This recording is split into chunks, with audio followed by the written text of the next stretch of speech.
আমি খানজা মাহবুবা, আমি জ্যাকারি লুইজিয়ানায় থাকি।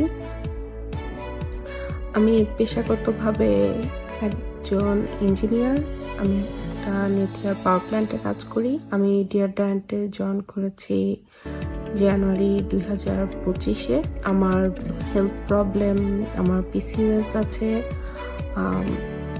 আমার ওয়েট অনেক, আমি ওবেসলার জন্যই আমি আসলে ডিয়ার ডায়েটে জয়েন করেছি। আমার ওজন 2 পাউন্ডসের মতো কমেছে। আমার sleeping pattern is good, stamina is good. Hopefully সামনে 3 মাসে আমি আরো বেটার প্রোগ্রেস হবে।